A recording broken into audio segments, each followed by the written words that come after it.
თქვენ როგორ ხედავთ ახლა უახლოეს მომენტში რა პროცესები, რა გადაწყვეტილებები შეიძლება მომწიფდეს? ხო, მეც ასე ვთქვათ,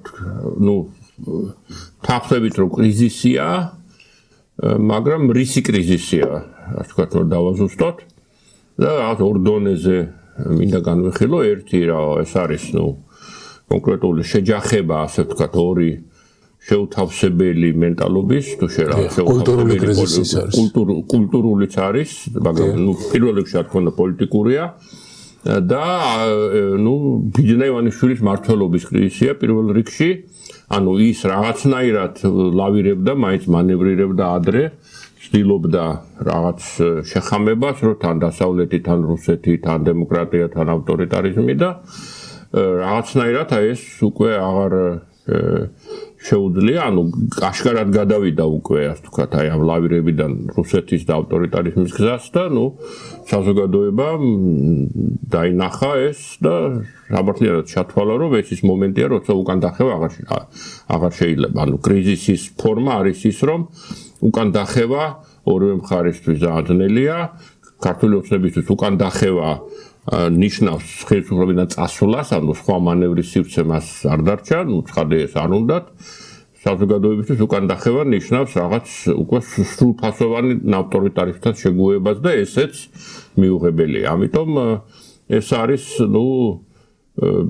არ ვიცი, შეიძლება ხანგრძლივი კრიზისიც იყოს, შეიძლება თვეებზე იყოს ამ შემთხვევაში ლაპარაკი. თუმცა წინასწარმეტყველება ცხადია შეუძლებელია, განსაკუთრებით როცა იქით ხარეს ერთ ადამიანზეა დამოკიდებული ყველაფერი, დანარჩენი ყველაფერი მეორადია. აქეთ პირიქით, ერთი ადამიანი არ არის, რაღაც 100,000-ობის ადამიანის ნებაზეა ყველაფერი დამოკიდებული, ხო? ეს ძალიან საბოლოო ჯამში მილიონის თქვათ, მაგრამ ვინც ასე თუ ისე აქტიურ პოზიციას იჩენს, 100,000-ებშია და არ არსებობს რაღაც ერთი ფიგურა, რომელიც ამას ყველაფერს აერთიანებს. ხო, ეს არის ვითარება და რაღაცნაირად თითქოს გადავედით ისეთ განწყობაზე, რომ ვაღიარეთ, რომ ეს ხანგრძლივი პროცესია, ხო? რაღაც უკვე ერთი კვირაა საუბარი სულ მცირე ახალ წელს როგორ დავხვდებით რუსთაველზე, ხო? ესე იგი არ არის, რომ რაღაც ხვალდაზეგ რაღაცა მოხდება, ეს მოლოდინი არ არის. მაგრამ ცოტა ფართო გაგებით თუ შევხედავთ, ასე ვთქვათ, ჩემი რაღაც ფილოსოფოსობა ხაზი გაუსვით, ცოტა დიდ სურათს რო შევხედოთ, ეს არის ჩვენი ბოლო 30 წლის პოლიტიკური სისტემის კრიზისი, რომელიც სწორედ ამ გაორებულობით ხასიათდება, არც დემოკრატია, არც ავტორიტარიზმი, თან პროდასავლურია თავისი პოლიტიკით, მაგრამ დასავლური არ არის თავისი, ასე ვთქვათ, პოლიტიკური კულტურით და პოლიტიკური პრაქტიკით. ხო, ეს ამ რაღაც გაორებულობაში ცხოვრობდით და ამიტომ იყო არასტაბილური ვითარება, პერიოდული კრიზისები სულ ჰქონდა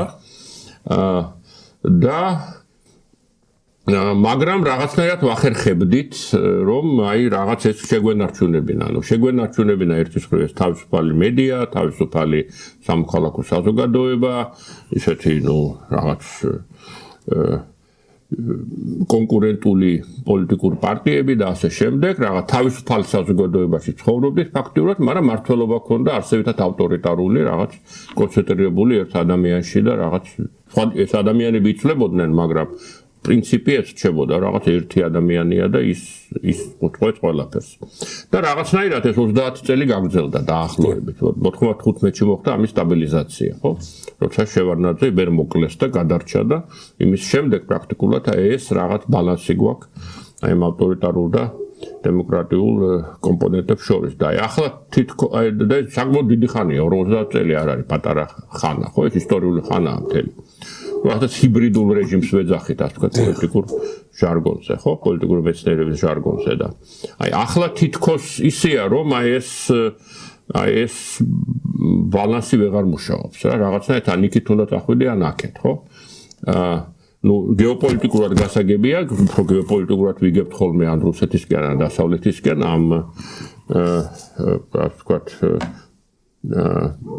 ჩარჩოში ვაზროვნებთ უფრო მეტად, მაგრამ ეს ამავე დროს ნიშნავს, რომ ან რაღაც ეს ავტორიტარიზმი, რაღაც დემოკრატიის ელემენტებით აღარ მუშაობს. ან უნდა გახდე მართლა რაღაც ბელარუსი, ყაზახეთი, რაღაც აზერბაიჯანი, რუსეთი უბრალოდ დიდია და იმას ვერ ვედრებით. ან მართლა რაღაც რეალურად პლურალისტურ დემოკრატიას უნდა გადახვიდე. იმ თვალსაზრისით ამ ბრძოლაში ვინ გაიმარჯვებს, ან იქით წავალთ, ან აქეთ. ეხლა ეს თავად კრიზისის და საზოგადოების პროტესტის ერთგვარი ბუნება რო შევაფასოთ, ანუ ძალიან უცნაური, ასე თქვათ, მოვლენა გვაქვს ჩვენ, უცნაური წინა კრიზისებს რომ შევადაროთ იმასთან შედარებით, ანუ გაზაფხულის კრიზისი გავს. თვისობრივად იდენტური არის, რომ ლიდერი არ აქვს, მაგრამ საზოგადოება თვითორგანიზებულია. მანამდე ყოველთვის ამ ნიშნით გავს. ხო, მანამდე ეს მომენტი არ იყო და შეიძლება ამ ფაქტმა ხელი შეუწყო იმასაც, რომ ხელისუფლება ვერ ერევა ამ კრიზისი, იმიტომ რომ ეს რომ იყოს დაუშვათ ერთი ლიდერით გამოკვეთილი როგორც საპროტესტო მოძრაობა, ჩვენ ვიცით ესეთი პრაქტიკა, რომ არაფრით არ ერიდება შემდეგ ხელისუფლება საზოგადოების ემოციებს თუ განწყობებს, უბრალოდ დააპატიმრებდა იმ ადამიანს რაღაცა ჩვეულებრივი ბრალდებით, ან რაღაცას სახელმწიფო გადატრიალების, ან რაღაცა ამდაგორს მოიფიქრებდნენ, ხო, რომც არ ყოფილიყო.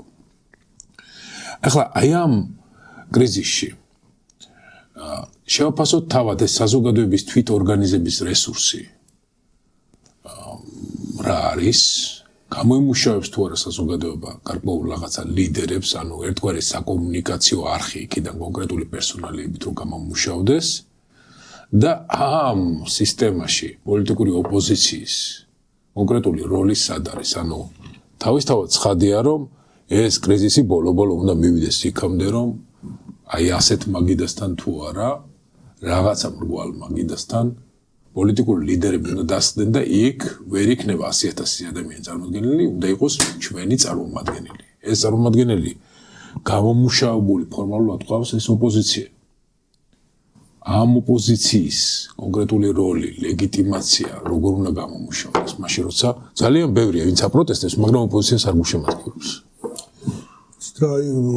პოლიტიკური მეცნიერების რაღაცა შაბლონები რო ავიღოთ, ის რასაც ჩვენ ვხედავთ ქუჩაში, ეს ერთგვარი მით უმეტეს აი ულიდერობის პირობებში, ეს არის ერთგვარი გარემო, საზოგადოებრივი გარემო, რომელსაც პასუხი უნდა გასცეს პოლიტიკურმა სისტემამ. აი პოლიტიკურ სისტემაში უკვე მოიაზრებიან ორგანიზაციები, როგორც სახელისუფლებო, რომელიც ამჟამად აი დე-ფაქტო სახელისუფლებოა, მას აღარ აქვს ის ლეგიტიმიზმი, რაც აქამდე ჰქონდა და პლუს სხვა ინსტიტუტები კიდე, რომლებსაც აი სწორედ რაღაც ცვლილებების გენერირება შეუძლიათ ამის რესურსი გააჩნიათ, ამ რესურსზე კიდე სალაპარაკოა მატერიალურია ეს თუ არამატერიალური გააჩნია რა პირობებში. მე აქ მოვიაზრებ როგორც პარტიებს, ოპოზიციურ პარტიებს, ბუნებრივია იმ სახელისუფლებო ინსტიტუტებს, გარკვეულ ბიზნეს სტრუქტურებს, გნებავთ აქ შეიძლება შევიყვანოთ ეკლესიაც, რატომაც არა. და პლუს ზოგიერთ აი იმ ორგანიზაციას, რომელსაც როგორც ტრადიციულად არასამთავრობო ორგანიზაციებს ვეძახით და გარკვეული გავლენები გააჩნია, გარკვეული მათ შორის მატერიალური რესურსიც გააჩნია. ხო, აი იმათმა უნდა დააგენერირონ რაღაცა პასუხის ვერსიები, სხვათა შორის აი დღეს უკვე გამოცხადდა, რომ რაღაც დოკუმენტიც დაწერილა, აი ვის როგორ წარმოუდგენია არჩევნებამდე მისვლა, ბუნებრივია, რომ ესეთი დოკუმენტი არ არის პანაცეა და თუ მისი სრული იგნორირება მოხდება, საჭირო გახდება კიდევ სხვა დოკუმენტები, მე შეიძლება ამ დოკუმენტთან მიბრუნება სხვა პროცესები კიდევ, სხვა ზეწოლები, სხვა გავლენები, მაგრამ აი საბოლოო ჯამში მაინც ამ პოლიტიკურ სისტემაში, სადაც ორგანიზაციების და მათი ლიდერების ერთობლიობაა, აი იქ უნდა მომწიფდეს ეს პროცესი, პასუხი და ეს პასუხი მიუბრუნდეს საზოგადოებას. საზოგადოება მე ამას ან მიცემს ლეგიტიმაციას, ან არა, საზოგადოების როლი არსად არ გაქრება. ანუ აი მუხტის როლი, რომელიც ასეულ 1000 ადამიანებს მოიცავს და პერიოდულად მათი წარმომადგენლები არიან რუსთაველზე თუ სხვა ქუჩებზე და სხვა ქალაქებში, ხო? ანუ ის ჩართულობა მათი მუდმივად იქნება, მათ მუდმივად ედებათ პოლიტიკური სისტემის შიგნით რა ხდება იმის პულსზე თითი. მაგრამ აი ის პროცესი, რაზეც თქვით, ირაკლი, ხო, აი შიგნით უნდა მოხდეს, იქ მომწიფდეს და აქ ძალიან დიდი მნიშვნელობა აქვს იმას, თუ როგორ მოახერხებენ ამ პერიოდის მანძილზე, რომელიც შეიძლება მეც ვეთანხმები გიას თვეები გაგრძელდეს, მაგრამ არ ამგონია, ვერ წარმოვიდგენია, რომ მეტი ხანი გაგრძელდეს. ხო, მაშინ უკვე რაღაცა სტაბილიზაცია მოხდება ან ასეთი, ან ისეთი. ან უფრო დემოკრატიული, ან სრულიად ავტორიტარული. ხო და აი იქ უკვე ამ ინსტიტუტების წარმოადგენლები ვინ ვის შეაძლებინებს იმას, რომ გარკვეული ბზარები გაჩნდეს იმ მონოლითში, რომელიც ამ შემთხვევაში ჩვენ დამოკიდებულებიდან ჩვენი პოზიციიდან გამომდინარე ვიტყვი, რომელიც აი ამ ავტორიტარიზმს გააჩნია, რაღაცა მონოლითური არსებობს, იქ არის ერთი კაცი, მაგრამ ამავე დროს არის ადამიანთა გარკვეული სიმრავლე თავთავის ადგილებზე, ხო, პოლიციით დაწყებული და პარლამენტით დამთავრებული. აი გაჩნდება თუ არა იქ ბზარები, შეიძლება ყველაზე მოწყვლადი ამ შემთხვევაში ამ მონოლითში იყოს ბიზნეს წრე. ამის რაღაც ნიშნები თითქოს გამოჩნდა. არ არის გამორიცხული სხვაგანაც რაღაც ძალოვან ბლოკში რამე მოხდეს, მაგრამ ეს არის აი სწორედ პერიოდი იმ ჭიდაობისა, სადაც უკვე შემოდის სხვა ფაქტორები. ერთი არის საზოგადოებრივი გარემო თავისი ტალღებით, იმიტომ რომ არ უნდა გაგვიკვირდეს, რომ ზოგჯერ შეიძლება ამ ტალღამ იკლოს, მაგრამ ისე არსად არ წავა ის. რაღაც მომენტებში ისევ იქნება ხოლმე ის სიმრავლე, რომელიც აშფოთებს აშკარად ხელისუფლებას, ხო? და მეორე გარემო ეს არის საერთაშორისო გარემო. აი იქ რა ხდება? რა ხდება დაწყებული იქიდან თუ აი უკრაინის ფრონტზე რა ხდება, დამთავრებული იმით თუ რა ხდება ვისთან წყვილდება ტრამპი, ევროპელ პოლიტიკოსებთან თუ რაღაცა სპეციფიური გარიგება უნდა პუტინთან. აი ესეც ძალიან მნიშვნელოვანია. ნუ აქ შეიძლება იყოს ოპტიმისტური სცენარები, შეიძლება იყოს პესიმისტური სცენარი. მე მგონია რომ ავტორიტარიზმისათვის საქართველოს იმისათვის რომ რაღაცა ბელორუსად იქცეს ან აზერბაიჯანად სჭირდება, ნუ ერთ-ერთი რაც სჭირდება, ეს არის რესურსი მატერიალური. უნდა შეინარჩუნოს აი ეს თავის შავი კაცუნები თუ რაღაცა იმ რაოდენობით, რომ ყველას და ყველაფერს ატარებდა. სჭირდება რესურსი და აი ეს რესურსი საქართველოს ყოველთვის უჭირდა, იმიტომ რომ ნუ არ არის ქვეყანა ისეთი, როგორც იგივე აზერბაიჯანი არის საკმაოდ ულიმიტოდ ნავთობ თუ გაზ რესურსი, ჰიდროკარბონ რესურსი, რაზეც დგას რეჟიმი, ხო? და ეს საქართველოს არ აქვს. ესე იგი, აი აქ რაღაც ალტერნატივას გამონახავს სისტემა თუ ვერა. ეს ალტერნატივა შეიძლება იყოს რუხი შავი ზონად ქცევა, ფულის რეცხვის მანქანად ქცევა, იმიტომ რომ გასაგებია, რომ ნორმალურ ცივილიზებულ საფინანსო ინსტიტუტებთან ურთიერთობები ფუჭდება და არც გამოსწორდება თუ აქ ავტორიტარიზმის კონსოლიდაცია მოხდა. ხო და ნუ შესაბამისად ამის ალტერნატივა შეიძლება იყოს აი ესეთი რაღაცა შავი ხვრელად გადაქცევა საქართველოში. რაც რა თქმა უნდა უზარმაზარი რისკია, მაგრამ მე მგონია რომ ამ რისკის განხორციელების პერსპექტივა საკმაოდ მყიფეა, სუსტია, იმიტომ რომ არ ვფიქრობ ასეთი რამენაირად აი ამის იგნორირება მოახდინოს დასავლეთმა, ასეთი შავი ლაქები მას არ უყვარს და არც ის მგონია რომ ამ შავ ლაქად ქცევა საქართველოსი აინტერესებდეს იგივე ან თურქეთს, ან თუნდაც ჩინეთს. იმიტომ რომ აი ისეთნაირად არის მაინც გეოეკონომიკა და გეოპოლიტიკა წყობილი, მე ესე ვფიქრობ, რომ საქართველოს მაინც უნდათ მეტნაკლებ აი ხიდის როლში, რომელიც ევროპასთან რაღაც კავშირშია. თუ ეს ევროპასთან კავშირი ჩაიჭრა, ნუ რა ვიცი, ხო ეგეთი შავი ხვრელების როლის შესრულება სხვასაც შეუძლია და ახლა ბიძინას აძლიონ ფული და მისცენ საშუალება, რომ თავის ნებასურვილზე აქედან გააკეთოს ის რაც მას უნდა, ნუ არ ამგონია რომ ესე მარტივად ვინმეს ინტერესში შედიოდეს პირიქით. ამის წინააღმდეგ იქნება სერიოზული საგარეო წმეხი და ამდენად ნუ პერსპექტივაში მე მაინც ვერ ვხედავ უბრალოდ საიდან უნდა გამოჩნდეს ძალა, რომელიც ბიძინას ავტორიტარიზმის სრული კონსოლიდაციის შესაძლებლობას მისცემს. შიგნით ეს ძალა არ არის, საზოგადოება არ არის ამის მსურველი. გარედანაც ამისი რაღაცა დიდი პოტენციალი მე არ მეჩვენება რომ არსებობდეს. კი შეიძლება წარმოვიდგინოთ ვერსია, როდესაც პუტინი ისრულებს ყველა სურვილს და მე ისე ალაგებს მთელ ევრაზიას, როგორც მას უნდა, მაგრამ ხო, მაგრამ ეს რაღაცა ოცნებები თუ გეგმებია, ხედვა აი ამ დაგვარი ავტორიტარიზმის კონსოლიდაციის, გამოიკვეთა აი ამ ძალიან უცნაურ და სასაცილო ვიზიტებში, ხო, ირანი, ჩინეთი, რაღაცა ალბათ მონახაზი ერთგვარი ხერძის, ჩინეთი, ირანი, საქართველო, აზერბაიჯანი, ну ჯერჯერობით თუ ასე თქვათ სისტემის შესაძლებლად სომხეთის სული ავტორიტარიზმისკენ გადაკაჩვა კიდე საჭირო და აი რაღაც სისტემაში. მე არ მგონია რომ ამას სერიოზული პოტენციალი გააჩნდეს. კი, მცდელობები არის. შეიძლება ვიღაც პოლიტიკოსების გონებაში, მათ შორის არა მარტო საქართველოში ასეთი სქემები ნამდვილად არსებობდეს, მაგრამ მგონია რომ არ არის ეს, ანუ მარტივად რომ ვთქვათ, ჩინეთის გაცილებით დიდი ინტერესია რომ კონდეს ნორმალური სავაჭრო ურთიერთობები ამერიკასთან და ევროპასთან. ეს არის ჩინეთისთვის შეუცვლელი ბაზარი. ხო და ამიტომ აქ რაღაცა დიდი ენერგიის ჩადება საქართველოს ავტორიტარულ შავხრელად გადაქცევაში არ მგონია რომ ჩინეთის ინტერესებში შედიოდეს. გარკვეული რაღაცნაირად აი ისევ ბალანსში დაბრუნება საქართველოსი არც აქეთ არც იქეთ ეს უფრო შეიძლება იყოს მათ ინტერესებში ვიდრე სრული გადახრა საქართველოსი რაღაცა აი ისტორიის მეორე მხარეს და ეს ამ ბალანსის რესურსი კი როგორც გიამ თქვა ამოიწურა. ამიტომ რაღაცნაირად უფრო ოპტიმისტური გამომდის პროგნოზი ხანგრძლივადი ამ პერსპექტივაში, რომ საქართველოში მაინც გარდაუვალი არის დემოკრატიის გამტკიცება და დამკვიდრება არსებით. შენ როგორ შეაფასებ? ხო, ну, ახლა უბრალოდ რო ფიქრობდით ამაზე გამახსენდა ერთი მაკიაველის შედარება რომელიც მახსოვს ფილიპ შმიტერიას პოლიტოლოგი რომელიც პოლიტიკურ ტრანზიციებზე მუშაობდა და ტრანზიტოლოგიის ასე ვთქვათ დისციპლინასაც ამკვიდრებდა ამ სიტყვას და ის მას უყვარდა თქმა რომ ეს სწორედ ახლა გვაქვს ეს გარდამტეხი პერიოდები არსებობს და ეს გარდამტეხი პერიოდები მაკიაველის სიტყვებით არის ქალური პერიოდები, ну ცხადია, მაკიაველის მხრიდან სექსისტური გამოთქმაა, მაგრამ ну ხო, რა კი მაკიაველის აგვეპატიება.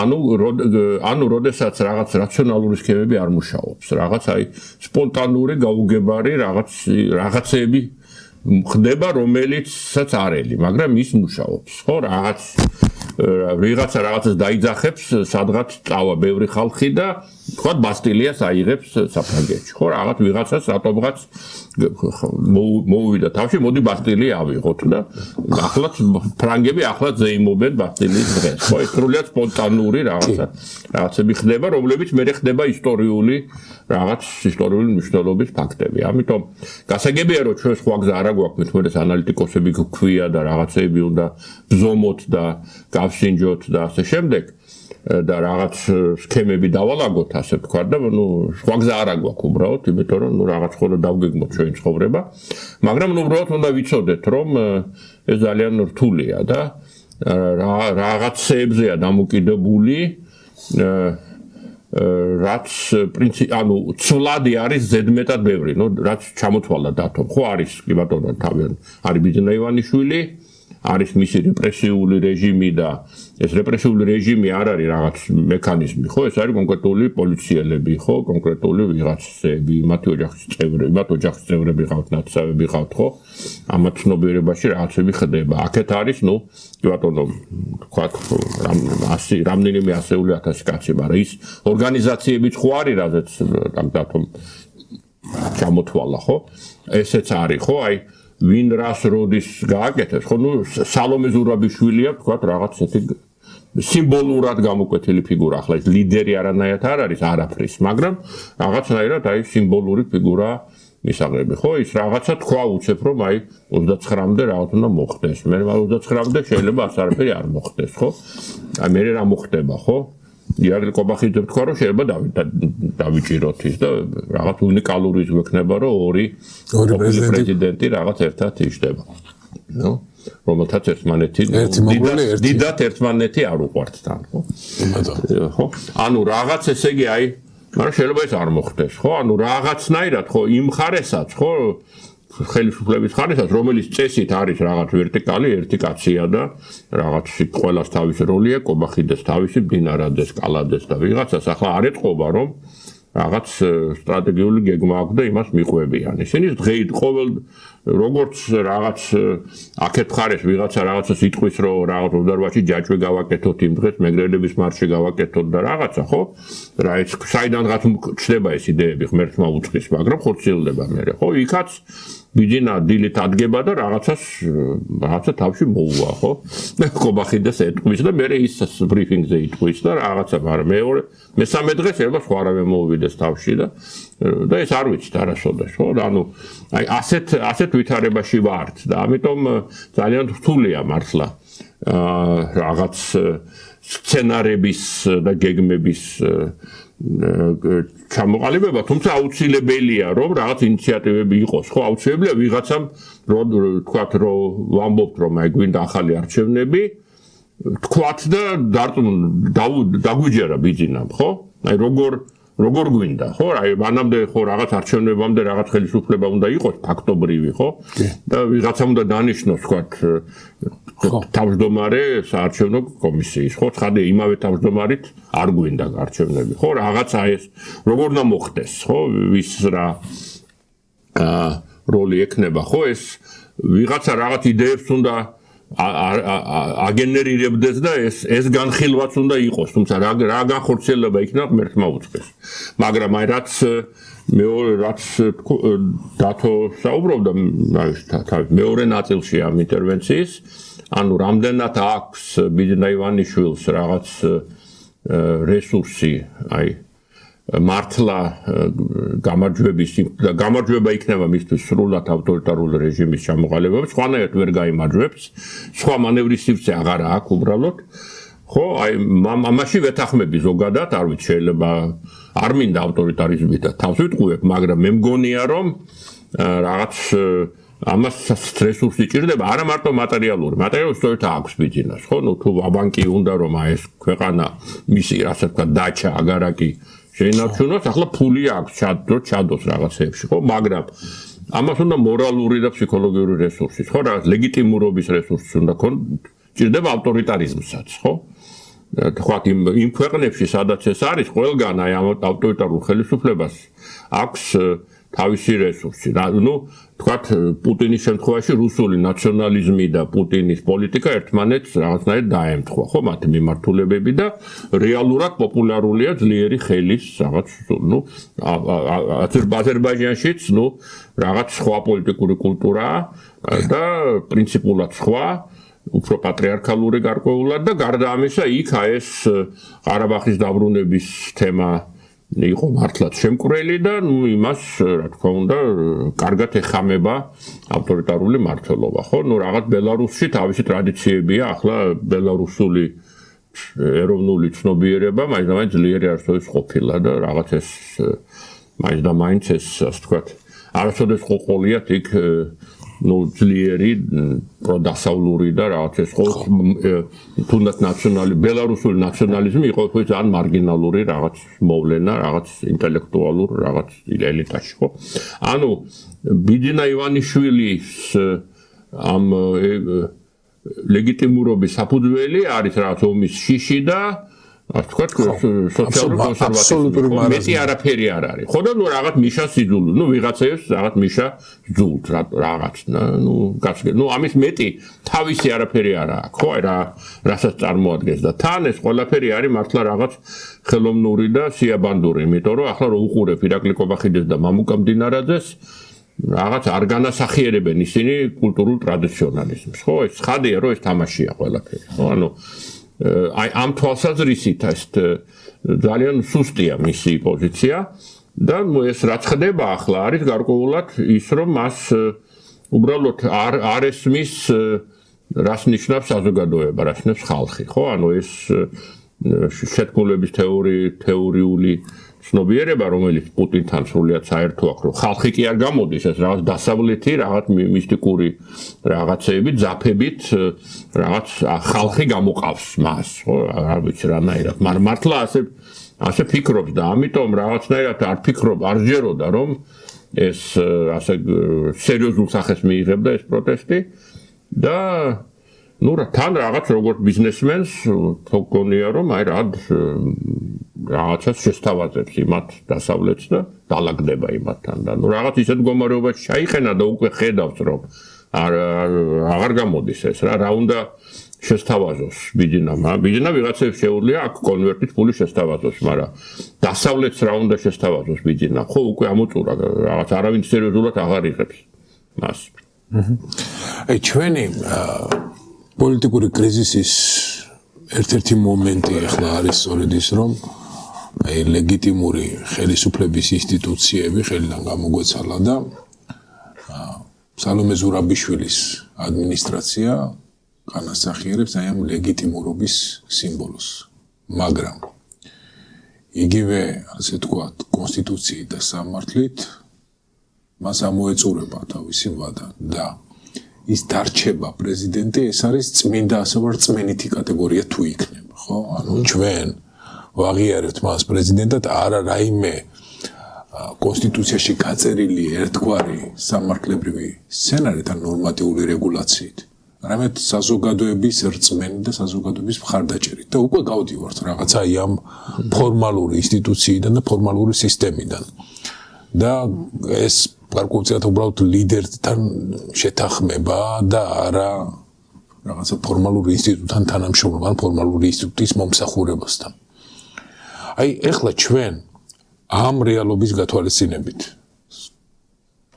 ალბათ სავსებით სავარაუდოა რომ მისი ვადის ამოწურვამდე მნიშვნელოვნად არაფერი შეიცვლება ხო მნიშვნელოვნად არაფერი 4 დღე დარჩა დიახ აი აქ ამ შემთხვევაში კერძოდ ამ კრიზისის რეგულაცია როგორ უნდა მოხდეს ფორმალურად აი ძალიან რთულად წარმოსადგენი რამაშიც ახსენე ახლა შენს მონოლოგში ხო ანუ პირობითად არჩევნები როგორ უნდა ჩატარდეს მეორე ეს არჩევნები რომ ჩატარდეს პირობითად რომ წარმოვიდგინოთ აქაც ძალიან რთული სამომავლო ერთგვარი რთულად გადასახარში პერსპექტივები ახლა ცხადია ამ ეტაპზე შეიძლება საზოგადოება მასე აქტიურად არ მსჯელობს იმიტომ რომ მე მიყვარს ესეთი გამოთქმა რომ ვერ ისრუნებ მილიონის დახარჯვაზე სანამ შენ ლატარია გაქვს მხოლოდ შენ არ მოგიგია ხო ანუ აქედან გამომდინარე თუ არჩევნები ჩატარდა იმ შემთხვევაშიც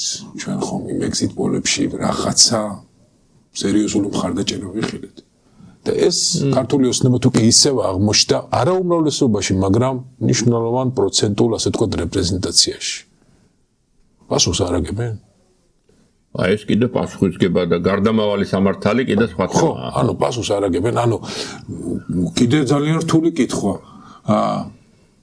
სასამართლო სისტემის რეფორმირების საკითხი გვაქვს ჩვენ საშუალება და რესურსი ქართული იურისპრუდენციას რომ ახალი კორპუსი გამოიმუშაოს აი ბევრი რაღაცეები რომელიც ახლა ამ ეტაპზე ჩვენ თითქოს გვინდა გავიდეთ რუბიკონს მაგრამ იქ მეორე ნაპირზე სინამდვილეში რა ფლორა და რა ფაუნა დახვდება არა მაგის არის ეს ასე ვთქვათ რაც თქვი რომ ქალური თუ დედრობითი დრო რომ აი ვიცით რაღაც ზოგადი მიმართულება პრინციპში რაღაცა ბუნდოვნად მაგრამ აი კონკრეტული გზები და ბილიკები არ ვიცით ხო ვიცით რომ რუსთაველს უნდა ვიდგეთ ეს ვიცით ზუსტად აი ეს ვიცით ზუსტად ეს ზუსტად ვიცი მეტი არაფერი არ ვიცით ზუსტად მეტი აი მათ შორის ის ხედვას რაც ქალბატონის სამოლეკო თამაზობს იქაც არაფერი ისიც ნუ რაღაც ის არის ხო ნუ რაღაც თავი შემოგთავაზა პრაქტიკულად კი ბატონო ხო და ნუ ეს ჩვენი საქმეა პრინციპში გეთანხმებით რომ აი ამას მივიღებთ მას როგორც პრეზიდენტს 29-ის მერე თუ არ მივიღებთ ხო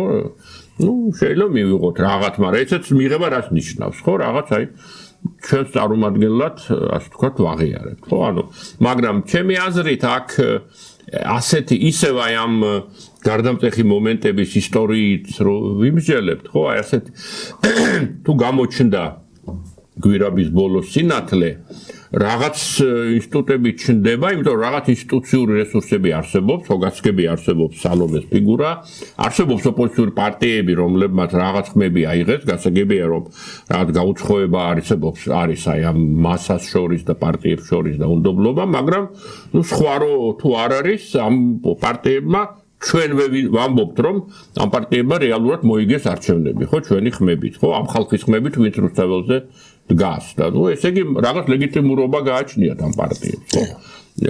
ანუ რაღაც ინსტიტუციური რესურსები არსებობს. ასე რომ თავარი აქ ფსიქოლოგიური გარდატეხა, ხო? ანუ დიჯინა ივანიშვილის იმედი აქვს, რომ ხალხი დაიღლება, რაღაც მოხდება და რაღაც გააგრძელებს business as usual, როგორც ამოვენ ინგლისურად, ხო? ვითომ არაფერი არ მოხდა, ხალხი იკრიბება 800 კაციდან 300.000 კაცი, ესა ნარატივი, მაგრამ ჩვენ ვაგრძელებთ. ნადვისხი ავანთეთ, რაღაცას იმას ვიზა, პრეზიდენტი ავირჩიეთ და ამას ყურადღებას არ ვაქცევთ. ზაღლიყებს კარავანი მიდის, ასე ვთქვათ, ეს ცნობიერება, რომელიც ხანდახან უმუშავია, ასე ვთქვათ, საქართველოში ამ სტრატეგიას, მაგრამ ყოველ შემთხვევაში ჩვენ იმედი გვაქვს, რომ ეს ამ შემთხვევაში არ იმუშავებს, თუ კი ეს ძალიან დიდ ხანს გაგრძელდება ეს პროტესტები. ხო და უნდა რაღაცნაირად ეს ბზარები, რომლებიც უკვე გაჩენილია რაღაც პატარ-პატარა ბზარები, რაღაც უნდა გაღრმავდეს და უნდა დაიჯეროს იმ ხალხმა, რომ აი ასე ვერ გავაგრძელებთ და ამიტომ უნდა დავიწყოთ ფიქრი რაღაც გამოსავალზე, მაგრამ გამოსავალი მათთვის არის წასვლა. ანუ წასვლის კარგი პირობების მიღება, ასე ვთქვათ, ხო? და ეს არის ხოლმე ასეთი კრიზისების დადლების. ხო, ანუ ერთი რომ აი იგებს ავტორიტარული ხელისუფლება და გაცილებით უფრო ავტორიტარულ წესრიგს ამყარებს, ვიდრე მანამდე იყო, ეს ერთი გამოსავალია და მეორე ის აღიარებს, რომ უნდა წავიდეს. და ეს ამიტომ ახალი არჩევნების ჩატარება თუ ეს პოზიტიური სცენარი მივიღეთ, იმ ახალ არჩევნებში ის მხარდაჭერა, რეალური მხარდაჭერაც რაც ქონდა, ვეღარ ექნება ქართულოსებს. ქართულოსებს ხო იმიტომ არ ქონდა მხარდაჭერა, რომ მისი პოლიტიკა მოსწონს ხალხს ან იდეოლოგია ან რაღაცა ის იმიტომ უჭერდა მხარს, რომ ის განასახიერებდა სტატუს კვოს, სიწყნარეს, სიმშვიდეს და ბრძალას და ასე შემდეგ. და თუ მან ის ახალ არჩევნებზე თუ დათანხმდა, ესე იგი აღარ აბძალა. იმიტომ რომ ესე იგი წასასვლელად ემყარება, წასასვლელად ემზადება და ეს ნიშნავს, რომ ეს დასასრულის დასაწყისია. ანუ ასეთ ვითარებაში თუ ინიშნება ახალი არჩევნები, ისტორიას არ ახსოვს, რომ ავტორიტარულ ხელისუფლებას მოეგოს ის. იმიტომ რომ იმან უკვე აღიარა, რომ ასე ვთქვათ, მორჩა მისი დრო, მაგრამ ის რაც სხვა თქვით თქვენ, ხო, მერე კი ვამბობთ და მეც ვჯერა, რომ რაღაცნაირად რეალურად დემოკრატიული და პლურალისტური გარემო იქნება, იმიტომ რომ აღარ იქნება რაღაც ერთი ლიდერი, ვინც იქნება ხსნელი, ხო? ეს კი, მაგრამ აი მართლა სასამართლოს რეალურად რა უყოთ. უბრალოდ, ასე ვთქვათ, იგივე მოსამართლეები დარჩნენ, უბრალოდ აღარ დააწვეს ხელისუფლება თუ რაღაც ის. და მე კარგად მოიქცევია. მე კარგად მოიქცევია. ხო, რაღაც ეს გასაგებია, რომ ეს არ არის საკმარისი, მაგრამ რა არის საკმარისი? ხო, რაღაც ეს მოსამართლეები რაღაც დასავლური რეკომენდაციების თანახმად დაინიშნენ უვადოთ. ხო, ახლა ესე ჩვენ ეს უნდა გადავყაროთ ყველაფერი და რაღაც ვითომ ეს ძალიან რთული საკითხებია და გასაგებია, რომ პოლიტიკურ კლასს ბევრი ნაკლი აქვს რეალურად და ჩვენ ეს პლურალისტური დემოკრატია, რომელიც გვექნება, თუ გვექნება, ხო, ის არ იქნება ძალიან ეფექტიანი და ადვილად ვერ გადაწყვეტს მრავალ საკითხს, ანუ ეს იქნება საკამათო, ამაზე იქნება ბრძოლები, აი რა კონკრეტულად როგორ რა უყოთ ამ სასამართლოს დაუშვათ, რაც ყველაზე მწვავე პრობლემა შეიძლება იყოს. ან რაღაც ეკონომიკას და ბიზნესს რა უყოთ და ბიზნესთან ურთიერთობა როგორ უნდა იყოს, რომელიც აქამდე იდეა იყო, რომ ბიზნესი ჩახუტებულია ხელისუფლებას, ხო? აი ეს როგორ უნდა გამოხუტება, როგორ უნდა მოხდეს. ხო, ეს ბიზნესი არ უნდა, იმიტომ რომ ისე შეჩვეული და ეს მოსწონს, ხო? ასე ჩახუტებული. ანუ ზოგიერთი ბიზნესი მდგომარეობს იმაში, რომ ჩახუტებულია და ეს ძალიან რთულია ამის გადალახვა, მაგრამ ეს მართლაც ის არის რა, სანამ მილიონს ვერ მოიგებ ლატარიაში, იმის დახარჯვის გეგმები შეიძლება დააწყო კი, მაგრამ მაინც და მაინც აზრიანი არ არის. რაღაც ურემი უნდა გადაბრუნდეს, რომ გზა გამოჩნდეს და რა ფორმით გადაბრუნდება, ამის წინასწარმეტყველება შეუძლებელია. ხო, სალომე ნამდვილად ფლობს გარკვეულ ლეგიტიმიზმს და ის ამას არ დაკარგავს 29-ის მერე. ამის ნიშნები და საფუძველი არის უკვე უთოოდინის დასკვნა და განცხადებები საკმაოდ მაღალი ტრიბუნებიდან, რომლებიც პრინციპში გარედან ურყევს ლეგიტიმიზმს ივანიშვილის ამ სისტემას და შესაბამისად, ნუ ახლა როგორც თქვა, წმინდა ადგილი ცარიელი არასოდეს არ რჩებაო, ხო? თუ არსებულია ეს ხელისუფლება, რომელიც იბრალებს, რომ ის არის ხელისუფლება, არ ფლობს ლეგიტიმიზმს, მაშინ უნდა დავუბრუნდეთ უკან.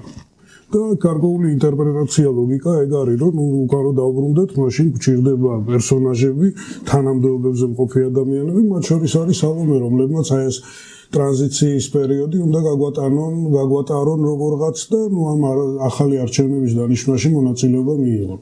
ხო, ვიღაცებისათვის ის იქნება, არ ვიცი, საძულველი და უზურპატორი, მაგრამ საკმაოდ დიდი რაოდენობით ადამიანებისათვის ის სავსებით შესაძლებელია დარჩეს ფიგურად, რომელსაც აქვს ლეგიტიმიზმი, ის არის პრეზიდენტი, სხვა ყველაფერი უკანონოა, ყაველაშვილი აირჩიეს მერთმაიცის როგორ და შესაბამისად მას არ ცნობენ, არც დასავლეთში და არც ქვეყნის შიგნით დიდი ნაწილი საზოგადოებისა და ასე რომ აქ ყველაფერი წესრიგშია. მერე უკვე მთავარი ჩვენთვის ამოცანა არის, რომ ამა თუ იმ ფორმით დაუბრუნდეთ ნორმალურ ურთიერთობებს ჩვენ სტრატეგიულ პარტნიორებთან.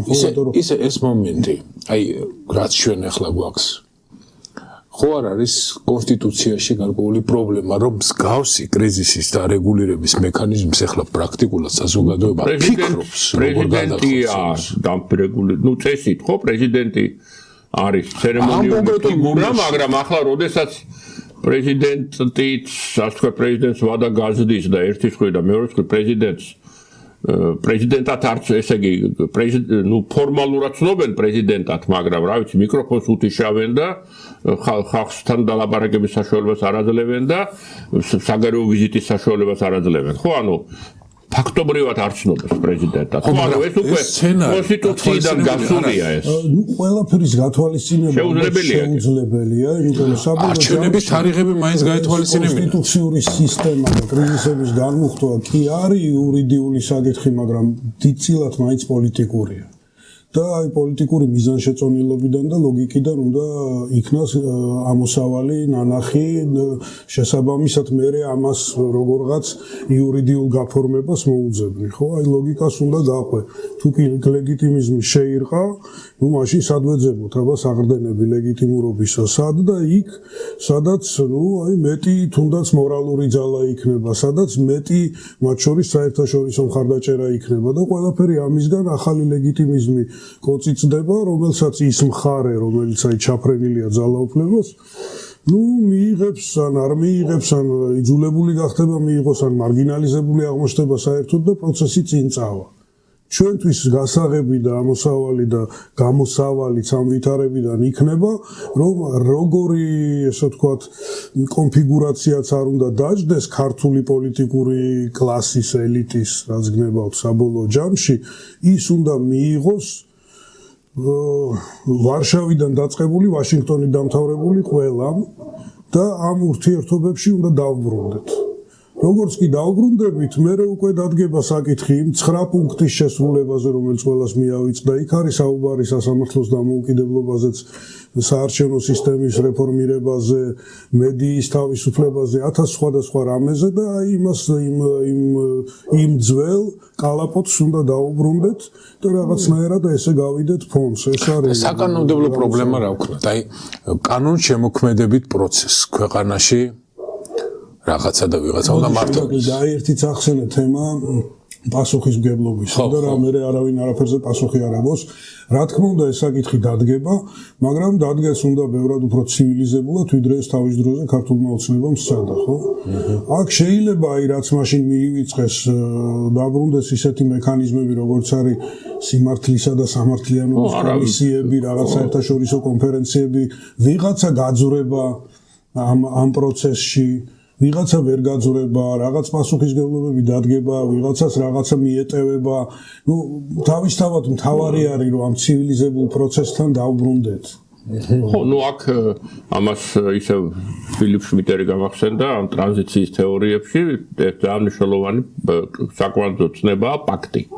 ანუ შეთანხმება, ხო? აუცილებელია სოლიდარობის. რაც არ უნდა არ სოლიდარობას არ ვაქვს მე ვარ ორ მხარეს შორის შეთანხმება ანუ რაღაც როგორ უნდა შეიცვალოს ხელისუფლება ხო ერთია რომ უბრალოდ გაიქცნენ ფიზიკურად და ამოიე შევარდეთ ხო ეს რაღაც ისეთი მაგრამ ნუ ასე აღარ ხდება ხო ანუ ნუ თქვა პირობითად ბიძინა პირადად თუ გაიქცა სადღაც ბრაზილიაში და ნუ მიხვდნენ მისი გარშემო ხალხი რომ აი რაღაც თუდათაა საქმე ნუ ის ვისაც აქვს თანამდებობა დე ფაქტო თუ რაც გინდა დაუძახე რაღაც წარმომადგენელი უნდა იყოს იმ ძალის აქედან უნდა იყოს ნუ თუნდაც ოპოზიციის ლიდერები ან ვიღაცა რავით ამ კომიტეტი რაღაცა რომელიც დაждდება და დაელაპარაკებს ნუ პირობებზე და ნუ აი ეს ბოლო ერთ-ერთი რა თქვა პინოჩეტი რომ იდიოდა ხო ერთ-ერთი ის იყო პაქტის ნაწილი რომ აი მე კი წავალ მაგრამ არ გამასამართლოთ და ვიღაცეები არ გაასამართლოთ და ეს ნუ საფასურია გასაგებია რომ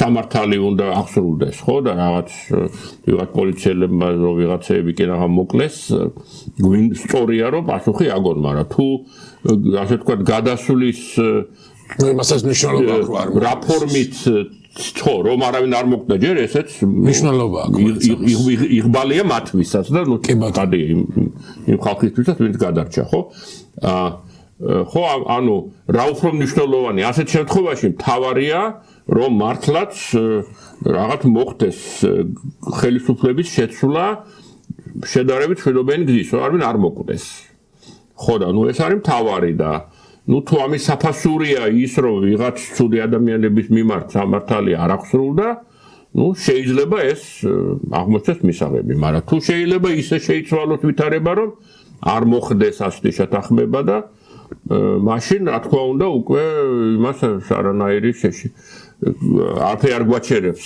იქიდან რომ მაქსიმალურად რაღაც ეს სამართლებრივი რაღაც თქვა სამართლის აღსრულების საკითხით გადაწყდეს, მაგრამ ეს უარესი ვარიანტია. უკეთესი ვარიანტია, რომ რაღაც თვითონ ეს გარდატეხის მომენტი, რომელიც ჯერ არ დამდგარა, ხო ის გარდატეხის მომენტიც რაღაც ცივილური ფორმით მოხდეს. და ეს გარდატეხის მომენტი დიდი ხანი თუ არ დადგა, კანონშემოქმედებითი პროცესი. და მიღებული კანონები. ეს უკვე ჩვენ გასული ვართ უკვე. ნუ ახლა ის კანონები მიღებული სანამ ეს ხელისუფლებაა ანუ სანამ ამ ხელისუფლება მოქმედებს იმ დაშვებით რომ ჩვენ ვართ ხელისუფლება და ამას ყურადღებას არ ვაქცევთ, ან მინიმალურ ყურადღებას ვაქცევთ, რაღაც ის არის უსიამოვნო ვითარება რუსთაველი გადაკეტილია, თორე პოლიტიკურად ამას მნიშვნელობა არ აქვს, მაშინ მიიღებენ კიდე კანონებს და რაც მიღებული კანონი იქნება იკანონებს და ნუ ამ ვითარებაში ვიქნებით, მაგრამ თუ რაღაც გარდატეხის მომენტი მოხდა და მათ აღიარეს რომ ასე აღარ შეუძლიათ მართლა, ხო? მაშინ ნუ ის შეთანხმება ხდება მთავარი კანონი, სანამ ახალი არჩევნები იქნება და მერე ის პარლამენტი რაღაც კანონებს გაუქმებს, რაღაც მიიღებს და მერე რაღაც კალაპოტში ვხვდებით ისე. იმიტომ რომ ამ დღეებში ბევრი ისეთი კანონი მიიღეს, რაც არანაირად არ ჯდება დემოკრატიის სტანდარტებში, კანონის უზენაესობის თუ კარგი მმართველობის პრინციპებიდან ნაცდენილია, ეს არის საჯარო სამსახურის დამოუკიდებლობის დასუსტება სერიოზულად სისხლის სამართლის კოდექსში რაღაც ახალი დრაკონული მუხლების შეტანა ეს ყველაფერი რა თქმა უნდა იქნება ცალსახად გასაუქმებელი და ეგეც იქნება აი ამ ზუსტად რაზეც კი ამილაპარაკა აი ამ გარდამავალი ახალი რაღაცა სახელმწიფოს თუ ახალი რესპუბლიკის მშენებლობის ნაწილი. დავით, მოდი ვისაუბროთ ახლა საგარეო პოლიტიკურ ფაქტორებზე. აი შე როგორ შეაფასებ და როგორ აფასებ? როგორია დასავლეთის რეაგირების ხარისხი და ამავე დროს შესაძლოა ჩაურთე ტრამპის ადმინისტრაციის შესაძლო, ასე თქვათ, მოქმედების სცენარები. აი ციტა დასავლეთი ჩემის აზრით ყველაზე კარგად მაინც აიხსნება სწორედ ამ გეოკულტურის კონცეფციის ფარგლებში, რაც პრინციპში ნიშნავს იმას, რომ აი გეოპოლიტიკა ყველას გვესმის, ის რაღაცნაირად აი თანაბრობის ხასავლებს ნებისმიერ ძალას შორის, რომ ყველაფერი არის სტრატეგიული მუდმივი კონკურენცია ეგოისტურ ძალებს შორის და აქ თავარი არის აი გეოგრაფიაში ვის რა ადგილი აქვს დაკავებული და გეოკულტურა არის ტერიტორიის თუ სივრცის მიღმა ღირებულებათა სისტემაზე, ნორმებზე. და ეს სწორედ ხაზს უსვამს იმაზე, რომ არის გარკვეული ძალა, რომელიც ამ გეოგრაფიულ არეალში ნორმატიულია, რაღაც თავისი პრინციპები გააჩნია, მეორე ძალა სხვა პრინციპები და არსებითად ბრძოლა არის პრინციპებს შორის, ნორმებს შორის, ღირებულებებს შორის. დასავლეთის ღირებულებათა სისტემა მეტნაკლებად მიუხედავად იმისა, რომ შიგნით მუდმივი დუღილი მიმდინარეობს, ეს მაინც არის ასოცირებული ადამიანის უფლებებთან, კანონის უზენაესობასთან, რაღაცნაირად აი შეკავება გაწონასწორების პრინციპების შექმნასთან მართლობაში, ხო, უმცირესობის უფლებათა დასცვასთან და ასე შემდეგ და ამდენად ნუ აი ეს არის მთავარი მოცემულობა, რომელთანაც ყოფნა მე მგონი გარდაუვალია ჩვენთვის, იმიტომ რომ თუ არა ეს, მაშინ უარყოფ შენ ადამიანთა თანაცხოვრების ყველაზე უფრო ცივილიზებულ, გამოცდილ, რაციონალურ ფორმებს.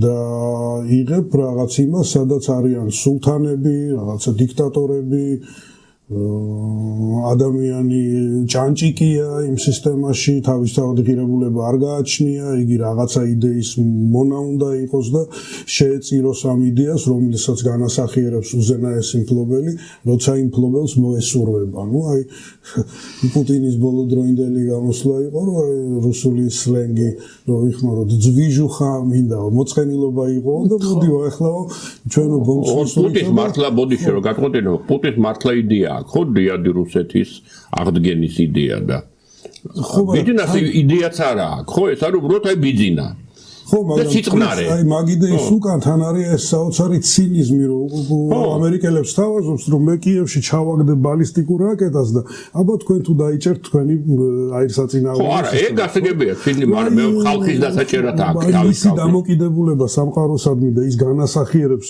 თავისებურ რუსულ გეოკულტურას არის ეგეთი აი როგორ შეიძლება იმასთან ყოფნა და ცალკე შუაში ვერ გაჩერდები რა ეს ორი სისტემა იბრძვის და ეს არის მთავარი მოცემულობა აქ ერთი პრობლემაა რომ დასავლეთში ამ მოცემულობის დასავლური სისტემის უკან ზოგჯერ დგანან ადამიანები რომელთა ზუსტი ასე ვთქვათ ნაბიჯების გათვლა რომელთა წინასწარმეტყველება მთლად ადვილი არ არის ისინი შეიძლება აღმოჩნდნენ სუსტები თქვათ შეიძლება აი მაგალითად გავიხსენოთ თუნდაც აი ბოლო კანცლერი გერმანიისა, რომელიც ახლა წარმავალია, რომელმაც მაინც და მაინც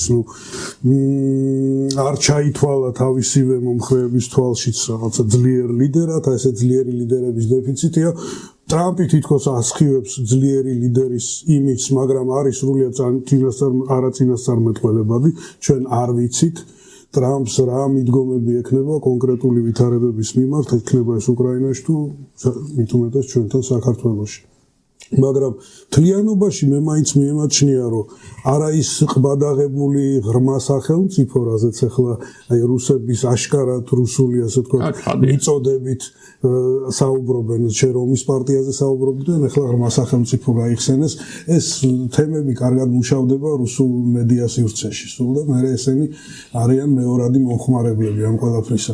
არა ეს ღრმა სახელმწიფო, არამედ ამერიკული ინსტიტუტები და ამერიკული პოლიტიკური კულტურა მაინც დარჩება ევროპულთან უნისონში, რაღაცა შეხმატკბილებაში მეტნაკლებად, გარკვეული წინააღმდეგობების ფარგლებშიც კი და ტრამპიც აი ამ მოცემულობას თავს ვერ დააღწევს, თუნდაც ძალიან პრაგმატული მოსაზრებებით, იმიტომ რომ მის მიერ დათმობა რუსეთისათვის უკრაინაში თუ საქართველოში ისეთი ძალებისათვის, რომლებიც არანაირად პირდაპირ უპირისპირდებიან ყველაფერ აი იმას, რასაც განასახიერებდა ამერიკა ბოლო თაობების მანძილზე და რაშიც იგივე ამ ამერიკას და ევროპას რესურსი აქვს ჩადებული საქართველოში, ამ ყველაფრის დათმობა იქნება აღქმული ისეთნაირად, რაც ტრამპისათვის ცეცხლივით საშიშია, სისუსტედ.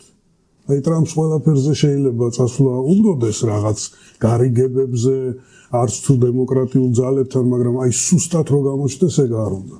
შესაბამისად ვფიქრობ, რომ აი ტენდენცია იქნება ისეთი, რომ და ამის ნიშნები არის იგივე ტრამპის რესპუბლიკელების განწყობები, მათი განცხადებები ამას აჩვენებს, ტრამპის შეხვედრა სალომე ზურაბიშვილთან ამას აჩვენებს, რომ ეს ზეწოლა დელეგიტიმიზაცია ივანიშვილის ხელისუფლებისა გაგრძელდება და ესეც მხოლოდ და მხოლოდ იმით შეიძლება დამთავრდეს, რაც უკვე ითქვა, რომ ну მოუწევს ასე ვთქვათ, არ ვიცი, კომპრომისებისთვის რაღაცა საუკეთესო ვარიანტის ძიება და ну სისტემის გახსნა იმ თვალსაზრისით, რომ გარდაუვალი იქნება ახალი არჩევანი. რა სიტყვით? არის საკმარისი ზეწოლა დასავლეთიდან, ანუ ადეკვატური რეაგირების ხარისხი? ახლა ჩვენ ყოველთვის მეტი გვინდა, მაგრამ გარკვეულად დასავლეთით რეაგირებს იმაზე, რაც რუსთავის პროსპექტზე ხდება. ანუ რუსთავის პროსპექტზე ვაფერ არ ხდებოდეს. დასავლეთი იტყოდა, რომ რამდენი ავტორიტარული რეჟიმია და საუდის არაბეთთან თანამშრომლობენ და რა ვიცი, უამრავ ქვეყანასთან და ახლა ეს ერთი პატარა ქვეყანა, იმედი ქონდა რა მოგწონდა რომ დასავლურია, ევროპისკენ მიდის, მაგრამ არ გაგვიმართლა, ხო, არ გამოვიდა და რა ვქნათ.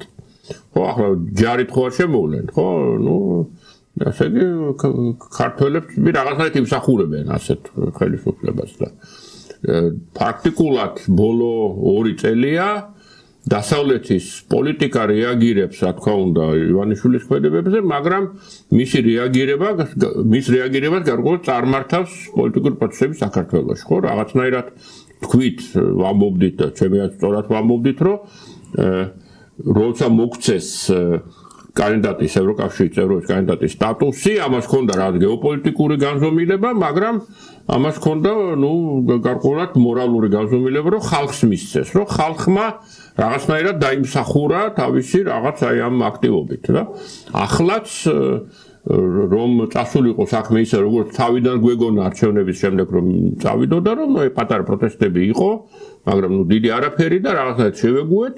დასავლეთსაც არ ეხნებოდა მაინც და მაინც აქტიური პოზიცია.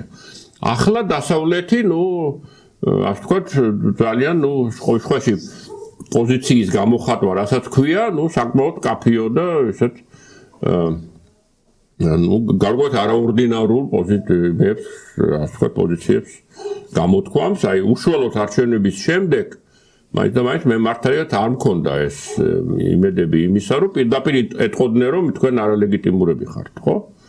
იტყოდნენ, რომ არჩევნებში დარღვევები იყო, მაგრამ სად არ არის ახლა ამ რეგიონში, ხო? სად არის ახლა კარგი არჩევნები, მაგრამ ახლა ალიევთან თუ თანამშრომლობენ და რაღაც შუა აზიის ქვეყნებთან, ახლა ჩვენც რა. უბრალოდ რაღაც სადღაც 1/5-დან მეორეში გადაგსვამდნენ. და ეგ იქნებოდა, ხო, მაგრამ აი ეს ხალხის აქტივობა აიძულებს დასავლეთს, ხო? ანუ ამ შემთხვევაში გეოკულტურად შეგვიძლია დავარქვათ, რომ დასავლეთი არ არის, დასავლელი პოლიტიკოსები, ცინიკოსები არ არიან, ხო? ისინი საზოგადოებრივ აზრს, თავის საზოგადოებრივ აზრსაც უწევენ ანგარიშს, რაც არ ესმის პუტინს და ივანიშვილს და ეგეთ ხალხს და იმასაც უწევენ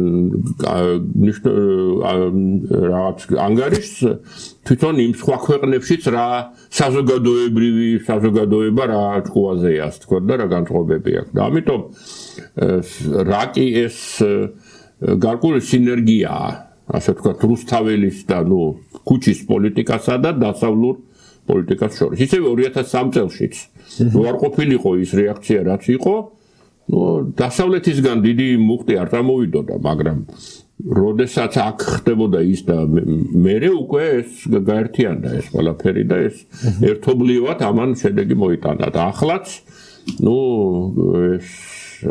ახლაც ასეა პრაქტიკულად. გასაგებია, რომ ჩვენთვის ცუდია ის, რომ ეს ყველაფერი დაემთხვა ამერიკაში ხელისუფლების გადაბარების პერიოდს. ეს არის ცუდი, კი ბატონო, მაგრამ რა ვქნათ ახლა ჩვენ ამას ვერ განსაზღვრავთ. და ერთგვარი გარკვეული იმედი, რომ აი ამ ქსოვილში გარკვეული ორხვევები დაიწყება დაკავშირებული არის რაღაცა სანქციების მოლოდინთან, მათ შორის ერთ-ერთი, მაგრამ ერთ-ერთი ალბათ მნიშვნელოვანი.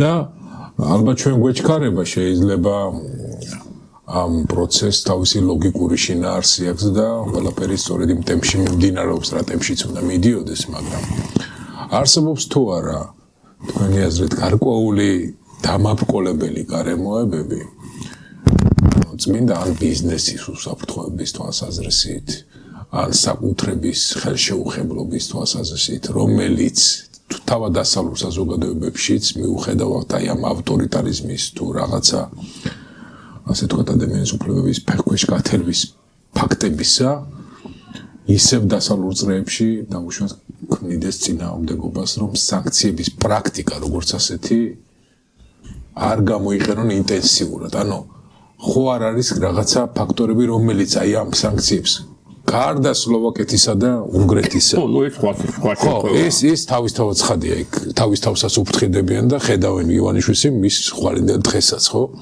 მაგრამ აი იქ დასავლურ საზოგადოებაში, ამერიკის შეერთებული შტატები იქნება თუ ევროპაში, სხვა დამაფუძნებელი გარემოებები ხომ არ არსებობს კიდევ.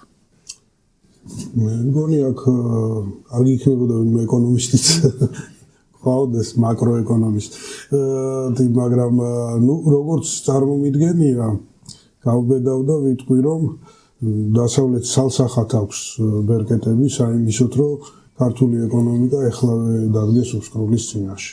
ისეთი არის ქართული ეკონომიკის სტრუქტურა, როგორც მე მას ვხედავ, საბანკო სისტემის საერთაშორისო გლობალურ სისტემაში ინტეგრაციის გარეშე ქართული ეკონომიკა ძნელი წარმოსადგენია. ხო, ამ საბანკო სისტემის სესხებზე, კრედიტებზე არის დამყარებული მთელი დანარჩენი ბიზნესი. თუ ეს საბანკო სისტემა იშლება, ნუ ყველაფერი იშლება და ეს დიდი რისკის ქვეშ აყენებს, მაგრამ ამავე დროს ჩვენი პლუსიც არის იმ თვალსაზრისით, რომ ჩვენ შეიძლება უკეთ ვართ და ნამდვილად უკეთ ვართ ინტეგრირებული საერთაშორისო ფინანსურ სისტემაში, ვიდრე იგივე აზერბაიჯანი. აზერბაიჯანი მსოფლიო სავაჭრო ორგანიზაციის წევრიც არ არის. და ის ნუ ზის აი ამ თავის ენერგორესურსებზე და ასე არსებობს. ჩვენ ასე არ შეგვიძლია, ამიტომ ვთქვი, რომ თუკი დასავლეთს მოუნდება, ძალიან მალე ქართული ეკონომიკა აღმოჩნდება ნუ კოლაფსის წინაშე და მაშინ უნდა შეავსოს ბიძინა ივანიშვილმა თავისი ფული, ნუ რა ვიცი, სუთუ ყველაფერი არ ჩადო, ამიტომ მას სჭირდება მუდმივი რესურსი რაღაცა აი ჩრდილოვანი ეკონომიკიდან, არ ვიცი მე, ნარკოკარტელებიდან თუ საიდანღაც, მაგრამ ამას კიდე უფრო მეტად არავინ არ დაუშვებს. ანუ დასავლეთი მე მგონია, რომ იმოქმედებს ამ მიმართულებით ნელა ძალიან ფრთხილად, იგივე ქართულ საზოგადოებაზე ზრუნვიდან გამომდინარე, მაგრამ რახან უკვე მაგნიტსკის სიაში ხვდებიან ჩვენი თქვათ პერსონაჟები, ეს ნიშნავს, რომ აი მათთან ფინანსური ურთიერთობები ბანკებს ძალიან გაუჭირდებოდა. თუ ბანკები ამას მაინც დაიგნორირებენ და გააგრძელებენ ამ სახელისუფლებო პერსონაჟების მომსახურეობას, ნუ მაშინ ისინი აღმოჩნდებიან უკვე ახალი სანქციების წინაშე. თორე თქვათ იგივე ტურიზმს, აი ამ მომსახურეობის სფეროს ეს უკვე ძალიან დაეთყო და სხვათა შორის ივანიშვილის მომხრე ბიზნესმენებმაც აღნიშნეს ეს აი შეხვედრის მერე, რომ ეს უკვე ასახულია იმაზე, რომ სასტუმროებიც არიელია, რესტორნებიც არიელდება, მაგრამ ეს კიდევ უფრო გამწვავდება, თუ კი აი ბანკები აღმოჩნდნენ სანქციების ქვეშ. და ეს რისკები ამ ხელისუფლებას უდგას, ესეც მაძლევს მე იმის პროგნოზირების საშუალებას, რომ თქვა, რომ რესურსი ამ ხელისუფლებისა, ნუ თვეებს ითვლის და არა მეტს.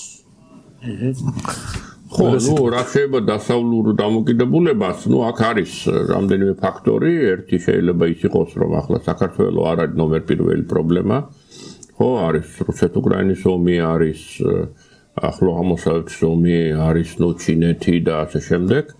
ასე რომ ეს არ არის პირველი, რაც ახსენდება, თქვა, საგარეო საქმეთა მინისტრებს, როცა დილით გებიან და სამსახურში მიდიან. ასე რომ ესეც უნდა გავითვალისწინოთ, ხო?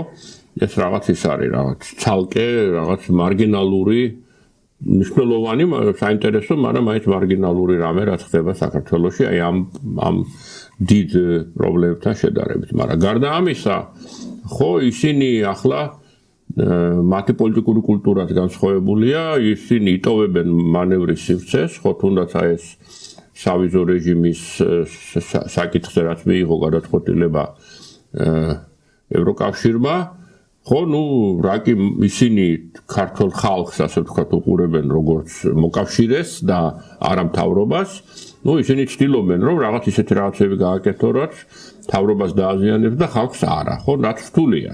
ხო, როგორ უნდა გათვალო ეს, მაგრამ ცდილობენ, ხო, ამიტომ მათი მოქმედებები ამ თვალსაზრისით ფრთხილია, ხო, რაღაც უნდათ, რომ რაღაც წერტილოვანი დარტყმები გააკეთონ, მაგრამ ეს წერტილოვანი დარტყმები ისაც სწრაფ შედეგს არ იღებს, ხო, ახლა ამიტომ მაგრამ მნიშვნელოვანია ანუ ეს არის კიდევ რაღაც წვეთად რომ ეცემა ამ ხელისუფლებას ერთი წვეთი ბევრს არ ნიშნავს მაგრამ რაღაც ყოველი ახალი წვეთი აჩვენებს რომ რაღაცნაირად არ გამოდის ისე გაგრძელება როგორც ისინი აპირებენ გაგრძელებას და კიდევ ერთი მომენტი აი ჩვენს ანალიტიკაში მაინც მეორე მხარეს ლოგიკის ამოცნობას ვცდილობთ.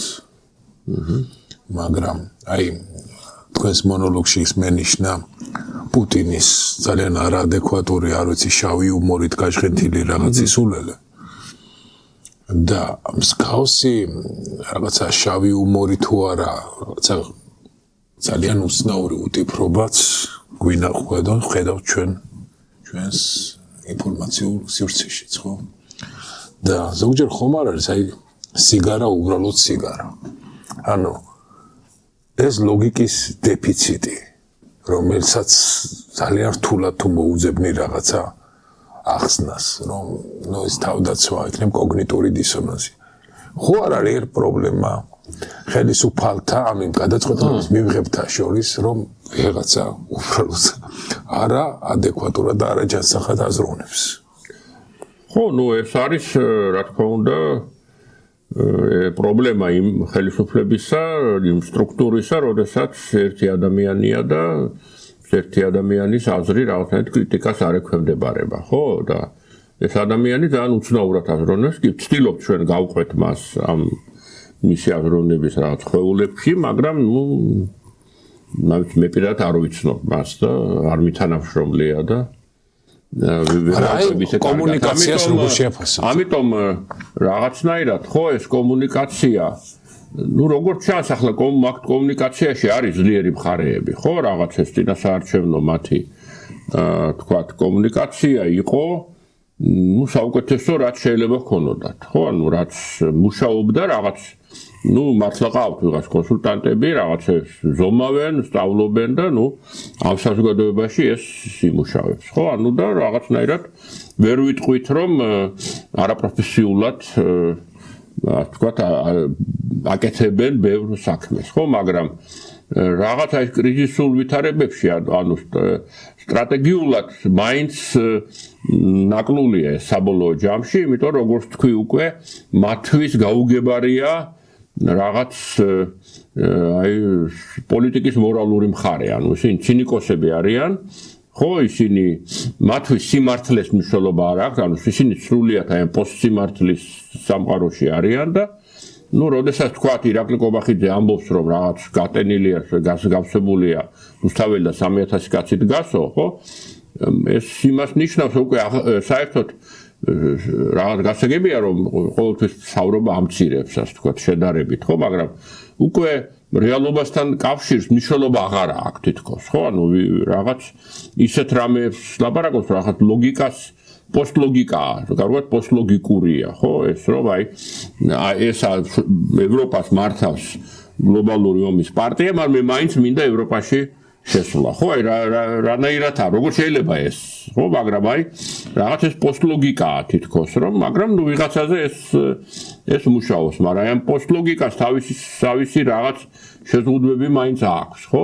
და ვიღაცეები, რომელიც შეიძლება ლოიკური აზრობის უნარი აქვს, მაგრამ ისინი ფიქრობენ, რომ ასე საჭირო, რომ აი პოლიტიკა ასე კეთდება, რომ აი სიმართლეს არავინ არ ამბობს და არც მიჯინა არ ამბობს და ესაა ნორმალური, ხო? ან არც ერთ სიმართლეს არ აქვს, მხოლოდ ერთი მნიშვნელობა. ხო, და ამიტომ პოლიტიკა ასე მუშაობს, მაგრამ როდესაც ხედავ, ხო, და ბიზნესმენი ხარ, რომ სასტუმროში არავინ არ ჩამოდის და ბიზნესი გენგრევა ამის გამო ხო, მე უკვე ეს პოსტსიმართლე აღარ მუშაობს. ხო, აღარ გამოდის, რომ შენ ჯიბეს გირწყავს და შენ ხო. და რომ მეორეს როდესაც ხედავს, რომ შვილი აღარ გელაპარაკება და რაღაც ეს მეგობარს აღარ უნდიხარ და ასე შემდეგ, ხო? ესეც, მორალური და ფსიქოლოგიური რეალობა ახალი, რომელსაც შეადვათ ვერ უმკლავდები, ასე რომ ეს თავისი საზღვრები აქვს ამას, კი, რაღაც პროპაგანდა ხშირად არის აი ამ რაღაც ცინიკური და ეს ხანდახან რაღაც დონემდე მუშაობს, მაგრამ რაღაც ხაზები არსებობს, რომლის შემდეგ უკვე რაღაც სხვა სამყაროში გადიხარ უკვე და რაღაც ხო, მაგრამ აი ამ რაღაცა ლოგიკის არსებობა კომუნიკაციაში ჩემი აზრით გადაწყვეტა თუნდაც ვარდების რევოლუციის კრიზისი მომენტალურად, ხო? ანუ გარკვეული კრიზისის არსებობის ადეკვატური აღქმა, ლეგიტიმაციის არარსებობის სრული ადეკვატური აღქმა და დათმობაზე წამოსვლა. აი აქ ეს არაადეკვატურობა, ანუ არსებულის მიუღებლობა, თეთრი ფერის შავად აღიარება. იქ უფრო რაციონალური იქ იყო სივრცე რაციონალური მსჯელობის. ხო, გასაგებია რომ ბოლოს თქვა სააკაშვილი იღებდა საბოლოო გადაწყვეტილებას, მაგრამ იქ ხდებოდა საუბარი. შეიძლება არაფორმალურად, შეიძლება ღამეან რაღაცი, მაგრამ ხდება, ანუ იყო გარშემო ხალხი, რომელიც კი გრუპსინგი იყო ეგრეთ წოდებული და თავის მოტყუება შეიძლება ყველაფერი, მაგრამ არსებობდა რაღაც მექანიზმები, რომლითაც რაღაც რეალობასთან შეხავებას ცდილობდი და აქ გვყავს ადამიანი, რომელიც სულად მოწყვეტილია საზოგადოებას, ხო? რაღაც სადღაც ვაკუუმშია პრინციპში და კი, ვიღაც კონსულტანტები ყავს, შეიძლება რაღაც ჭკვიანურს ეუბნება და რაღაცა, მაგრამ ნუ რაღაც არ ვიცი, გადაწყვეტილების მიღების პროცესი საბოლოო ჯამში რაღაც ერთ თავში იხარშება და ეს არ შეიძლება რომ ეფექტიანი იყოს. სიგაირაკლი, ზოგადად ხელისუფლებები ძალიან ისე ასოცირდებიან ხოლმე იმასთან, რასაც მორალის ენაზე ბოროტებას ვეძახით, მაგრამ გასაგებია, როცა რაღაც სისტემებს მართავ, საზოგადოებას მართავ, ნუ იქ ხშირად შეიძლება ისეთი ნაბიჯები იყოს მოსალოდნელი, რომელიც აღიქმება ბოროტებად. მაგრამ აქაც არის მეტნაკლებობა, ნაკლები ბოროტება და დიდი ბოროტება თუ საერთოდ ულიმიტო ბოროტება და ნუ საბოლოო ჯამში ეს ხელისუფლება ესეთ ერთიან დიდ ბოროტებად ყალიბდება, რატომ? იმიტომ რომ მათ აშკარად სურთ აი რაღაცნაირად აი პატრუშევისეული იდეა იყო ესა, რომ ახალი აზნაურობა შექმნან, ნუ პატრუშევი თავის FSB-ს ოფიცრებს გულისხმობდა, რომლებიც აი ახალ ფეოდალიზმს დაამყარებენ. ანუ ისინი იქნებიან ნაღები საზოგადოება თავისი ცოლებით, შვილებით და დანარჩენი მომსახურე პერსონალი, რომელიც ნუ თუ ზედმეტად ხმაურობს, ნუ ან მოულიან, ან ცემენ, ან კიდე კარს გაუხსნიან, რომ წავიდნენ უცხოეთში. ხო, ამას ბიძინას დისკურსი რო გავიხსენოთ, მისი კონტენტ ანალიზი ვცადოთ, ნუ ესეთი რამეები ნათქვამიც ქონია მას. მე არ ვიცი საბოლოო ჯამში კვლევის დონეზე როგორი არის რუსების პენეტრაცია ბიძინას ხელისუფლებაში, ეს გამოჩნდება თავის დროზე, დოკუმენტებიც ალბათ იქნება, ხელნაწერები არ იწვის, მაგრამ ამ ეტაპზე შემიძლია მხოლოდ თქვა, რომ აი სოციალურ ფსიქოლოგიურად ძალიან გვანან ეს რუსეთის მმართველები და ბიძინა ერთმანეთს, ისინი არიან ძლიერები ემბოროტების ქმნაში, ტაქტიკურ საკითხებში, ძალაუფლების შენარჩუნებაში, რაზეც გია მილაპარაკა, თვლიან, ანგარიშობენ, манипуляციები, პოსტსიმართლე, დეზინფორმაციები, მაგრამ აი საბოლოო ჯამში რა უნდათ, აი რას სათხედავენ თავის თავს სტრატეგიულ პერსპექტივაში, აი ერთადერთი აქვთ, რომ რაზეც არ საუბრობენ, მაგრამ ესე გამოდის, რომ უნდათ რაღაცა ახალი ფეოდალიზმის შექმნა და ნუ ამას არ მიიღებს ქართული საზოგადოება და არც იღებს. და აი კარგად ალღოიანად ხვდება საით მიდის ეს ყველაფერი. და შესაბამისად, ნუ აი ესეთი არანორმალური, სრულიად არაადეკვატური ხედვა მომავლისა, რაც მათგან ასხივებს, ხო? საბოლოო ჯამში გამორიცხავს ადეკვატურობასთან, ლოგიკასთან თანაარსებობას. მათი ლოგიკა მთავრდება აი ტაქტიკური ამოცანების შესრულებით, რომ აი სადღაც არჩევნები როგორ გააყალბო. თქვენ როგორ ვარაუდობთ, აი ჯგუფში იქნება წინააღმდეგობები, ჯგუფში იქნება რაღაცა, ანუ არ ვიცი, დისონანსი, აი ამ არალოგიკურობასთან. მე იმედი მაქვს, რომ ადრე თუ გვიან, მაინც მიუხედავად იმისა, რომ დასაწყისშია იგი ამ თქვა, რომ იქ არის ბიძინა და დანარჩენები აი მისი შემსრულებლები, ხო? ხო, ნუ აი ესეთად ჩამოაყალიბა თავისი ხელისუფლება, სადღაც ალბათ საბოლოოდ 2021 წლიდან, როცა გახარიაც გადადგა. და დაამთავრდა იქ რაიმე მინიშნება შიდა პოლიტიკური პროცესის. მაგრამ მაინც იმედი მაქვს, რომ თუნდაც საჯარო მოხელეების დონეზე ან რაღაცა დონეზე აი სხვა ფაქტორების შემდგომი გამწვავების კვალობაზე, რაზეც ვილაპარაკეთ ეკონომიკა, როგორ წავა ასეთ პირობებში დასავლური ზეწოლა დოზირებული, მაგრამ მაინც საბოლოო ჯამში გააჩენს შიგნით რაღაცა გარკვეულ ბზარებს. ხო, რა ვიცი, ადამიანები არიან იქაც და რაღაცები უნდა გადააფასონ რა. იმიტომ რომ ეს სისტემა, რასაც ბიძინა აგებს, სრულიად არაბუნებრივი, არალოგიკური, არაადეკვატურია საბოლოო ჯამში. და დაივიწყონ ეს მხოლოდ ტაქტიკური წარმატებებზე ფოკუსირება და დაინახონ აი პერსპექტივაში, თავისი შვილების მომავლის პერსპექტივაში, თუნდაც საით მიდის ქვეყანა ასე. იმედია რომ ეს მოხდება. დიახ, დიდი მადლობა დავით, გია, დიდი მადლობა. რთული თემა, ჩვენ მაინც იმედს გამოვთქვავთ, რომ მომავალი წლის პირველივე თვეში მოხდება ამ პრობლემის გადაწყვეტა და შეიძლება მეორეში, მესამეში მოხდება ჩვენთვის ასურველი სცენარით, ხო? და უსურვებთ ჩვენს თავებს უკეთეს მომავალს, ბედნიერ ახალ წელს და ყველაფერი იმედია კარგად იქნება. მეგობრებო, ეს გახდათ გადაცემა პროექტი ვერიტას, მე მისი წამყვანი ირაკლი მეფარიშვილი, სტუმრები გიანოდია დავით დარჩიაშვილი, გემშვიდობებით, ნახვამდის.